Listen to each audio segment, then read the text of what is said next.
क्या आपने कभी सोचा है कि एक छोटी सी चीज आपकी पूरी जिंदगी तबाह कर सकती है? एक बिल्ली, हाँ, एक बिल्ली।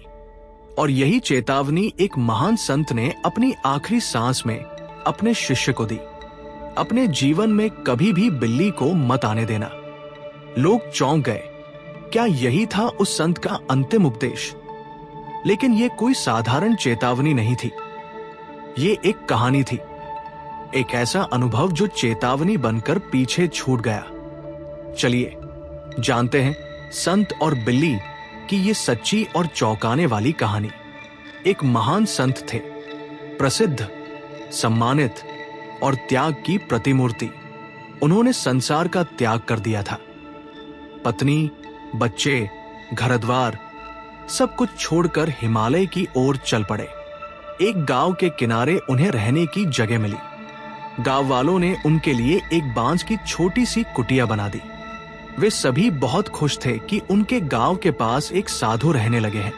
उन संत का जीवन बहुत ही सादा था।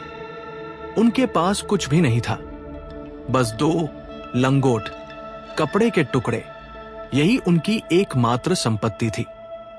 लेकिन एक दिन रात के अंधेरे में कुछ चूहे उनकी कुटिया में घुस आए और उनके लंगोट को कुतरने लगे।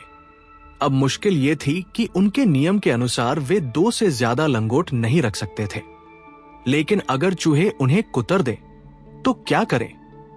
गांव वालों ने कहा, आप एक बिल्ली रख लीजिए, वो चूहों को मार देगी। साधु जी थोड़े हिचकिचाए, लेकिन फिर मान गए। और यहीं से शुरू हुई एक अजीब सी यात्रा। बिल्ली से शुरुआत, पर कहानी कहां पहुंच गई। बिल्ली ने चूहों से कुटिया को बचा लिया, लेकिन अब बिल्ली को दूध चाहिए था। तो अब संत को दूध के लिए अलग से भीख मांगनी पड़ती। गांव वालों ने फिर सुझाव दिया, हम मिलकर एक गाय दे देते हैं आपको, ताकि बिल्ली को दूध मिलता रहे और आपको बार बार गांव ना आना पड़े। बात फिर ठीक लगी। गाय आ गई। अब गाय के लिए चारा चाहिए। संत फिर रोज गांव जाकर चारा मांगते। लोगों ने कहा, आप चारा मांगने जाते हैं, ये तो ठीक नहीं लगता एक संत को। अब क्या किया जाए? तो गांव वालों ने एक विधवा महिला को भेजा। अकेली थी, काम की तलाश में थी। उन्होंने कहा, वो आपकी सेवा कर देगी, खेत में चारा उगा लेगी, गेहूं भी, आपको भी मदद मिल जाएगी। संत ने थोड़ी झिझक के बाद स्वीकार कर लिया। महिला आ गई, सेवा करने लगी, चारा भी उगाया, भोजन भी बनाया, बीमारी में सेवा भी की।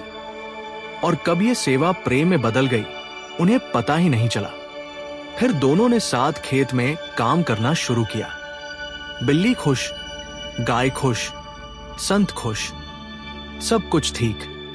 फिर बच्चे भी हो गए और संत को तब होश आया जब वो अपने बच्चों को स्कूल छोड़ने जा रहे थे। लोग उन्हें देखकर हंस रहे थे। ये वही संत है जिसने संसार त्यागा था। अब देखो, पत्नी और बच्चे के साथ खेत में हल चला रहा है। उनकी आत्मा चिल्लाई, मैंने तो ये सब त्यागा था, लेकिन अब वापस जाना मुश्किल था। वो सोचते, फिर से त्याग कर जाऊं, पर फिर वही चूहे, वही बिल्ली, वही क्रम शुरू हो जाएगा। इसलिए वो चुप हो गए और मरते वक्त उन्होंने सिर्फ एक वाक्य कहा, अपने जीवन में कभी भी बिल्ली को मत आने देना। वो बिल्ली असल में एक सोच थी, एक इच्छा। छोटी सी समस्या से शुरू हुआ और धीरे धीरे पूरी दुनिया दोबारा वापस आ गई। ये कहानी सिर्फ संत की नहीं है, ये कहानी हम सभी की है। हम भी किसी एक आदत को, एक इच्छा को, एक बिल्ली को अपने जीवन में आने देते हैं और फिर धीरे धीरे वही चीज हमारे जीवन का नियंत्रण ले लेती है।